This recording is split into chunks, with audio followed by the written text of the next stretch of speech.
अगर आप यूके की किसी भी मेजर सिटी में चल जाएंगे तो आपको इस तरह से एक कैनाल ज़रूर मिलेगी। तो ये कैनाल जो थी वो उस ज़माने में जब इंडस्ट्रियलाइजेशन शुरू हो गया था और रोड वगैरह और रेलवे लाइंस वगैरह बनी नहीं थी, तो उनके लिए कैनाल एक बहुत बड़ी चीज़ थी, बहुत आसान सी चीज़ थी, जिससे कि चीज़ों को वो एक जगह से दूसरी जगह तक आसानी से पहुंचा सकते थे। तो ये कैनाल के आसपास ये जो बड़ी बड़ी आपको बिल्डिंग्स दिख रही हैं, या आज तो होटल्स बन गए हैं या कुछ ऑफिसेज बन गए हैं या कुछ और चीज़ें बन गई हैं, ये सब किसी ज़माने में जो है मेजर इंडस्ट्रीज़ हुआ करती थी। तो ये बड़ी बड़ी जो बिल्डिंग्स हैं ये उस ज़माने की इंडस्ट्रीज़ थी जो अलग अलग तरह की चीज़ें बनाती थी। मशीनरीज बना रही होती थी, पेपर बना रही होती थी, कपड़े बना रही होती थी और दूसरी चीज़ें। और यही चीज़ों से जो है इंग्लैंड ने और रादर पूरे यूके ने जो है पूरी दुनिया के ऊपर राज किया था। वो दुनिया भर में अपने लोगों को भेज देते थे, वहाँ से सामान वगैरह लेके आते थे, रॉ मटेरियल लेके आते थे, मज़दूर लेकर के आते थे और अपने देश के अंदर जो है फैक्ट्रीज लगा करके उसमें मज़दूरों से काम करा के फिनिश प्रोडक्ट बना बना करके और वो पूरी दुनिया में भेज दिया करते थे। तो वो एक उस ज़माने में उनका एक अर्निंग का सोर्स बन गया था। हालांकि इसी के साथ में उनको अलग अलग तरह की चीज़ों की ज़रूरत पड़ी। तो उनको लड़ाकों की ज़रूरत पड़ी, हथियारों की ज़रूरत पड़ी, और लड़ाके जो लड़ने वाले चाहिए थे वो उन्होंने जो है वो दूसरी कंट्रीज से लिए, और हथियार उन्होंने अपने देश के अंदर बनाए, अपनी उनके पास जो भी टेक्नोलॉजी थी।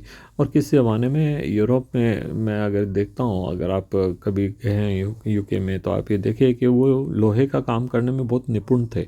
तो उन्होंने अपने हाथ से जो जो लोहारों का काम जो हमारे यहाँ पे हम अब देखते हैं अपने देश में, वो उस ज़माने में वो लोग बड़े अच्छे से करते थे। फिर धीरे धीरे जब स्टीम इंजन का आविष्कार हुआ, जेम्स वॉट ने स्टीम इंजन बनाया, तो स्टीम इंजन जैसे ही बन गया तो वो उनके लिए एक तरह से कह सकते हैं कि वो सोने पे सुहागा वाली सिचुएशन हो गई। क्योंकि उसने जो इतनी भी इंडस्ट्रीज़ थी उनको सबका मशीनाइजेशन कर दिया। क्योंकि वो काम जो पहले हाथ से करते थे तो उसमें जो है कई घंटे लगते थे, उसको स्टीम इंजन ने जो है बड़ी तेज़ी से जो है करने का सुविधा उनको प्रोवाइड करी। तो इसके कारण जो है वो इंडस्ट्रीज़ उनकी बहुत अच्छी हो गई और फिर प्रोडक्ट उनके बहुत तेज़ी से बनने लगे। तो इसको उसी के लिए उनको जो है पूरी दुनिया में अपने अपने लोगों को भेजने पड़े, अपने सैनिकों को भेजने पड़े, ताकि वो वहाँ से रॉ मटेरियल ले आएँ। अगर आप देखें, इंग्लैंड है ही कितना छोटा सा सिटी, मतलब छोटा सा कंट्री। अगर आप दुनिया के नक्शे में देखेंगे इंग्लैंड, तो आपको ढूंढना पड़ेगा। भारत से भी बहुत ही छोटा था वो।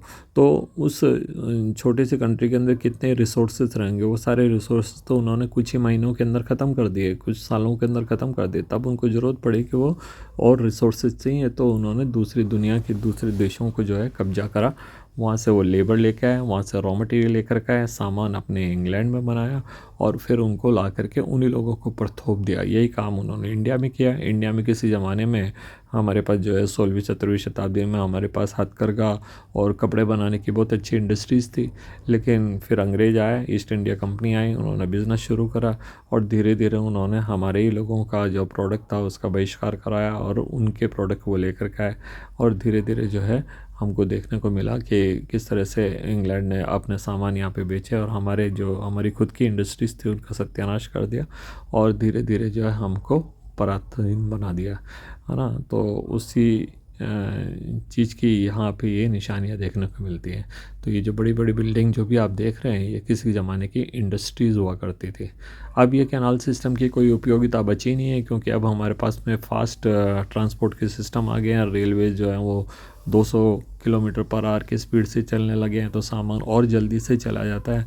तो ये कैनाल अब किसी काम के नहीं रहे हैं, तो अब इनको पर्यटन के फॉर्म में बना दिया है। इनके आसपास ये जितने भी इंडस्ट्रीज़ थी पुरानी, उनको या तो अब कोई होटल में चेंज कर दिया, रेस्टोरेंट्स में चेंज कर दिया, ऑफिस में चेंज कर दिया, या कोई कुछ और चीज़ों में। तो यहाँ देख सकते हैं आप कितनी अच्छी कलाकारी कर रखी है इसकी दीवारों पे। और ये सब जो है वो कुछ ऑफिसेज बन गए हैं, कुछ प्राइवेट रेजिडेंस बन गए, और कुछ होटल्स वगैरह बन गए हैं। तो ये अब जो है दूसरी तरह से कमाई दे रहे हैं उन लोगों को। तो ये था भाई इन कैनाल सिस्टम का इम्पोर्टेंस। तो मैं जो कहना चाह रहा हूँ कि मैं जब वहाँ पे गया तो मेरे को देख कर बड़ा ताज्जुब हुआ कि कैसे उन्होंने पूरे देश के अंदर ही एक कैनाल सिस्टम डेवलप कर दिया। तो मेहनती तो थे भाई, चाहे जो भी हो, क्योंकि उस टाइम कोई JCBs और कोई और तरह की इक्विपमेंट नहीं थे जो कि ज़मीन खोद देते थे। लेकिन उन्होंने लेबर दुनिया भर से ले कर के आए और उन लेबर को एंगेज करके उन्होंने अपना काम निकाल लिया। तो ये है भाई। तो चाहे चाहे जैसे भी आप मान लें, चाहे आप उनको क्रूर मान लें, चाहे उनको अत्याचारी मान लें, चाहे जो भी मान लें, but at the same time उनमें दिमाग भी था।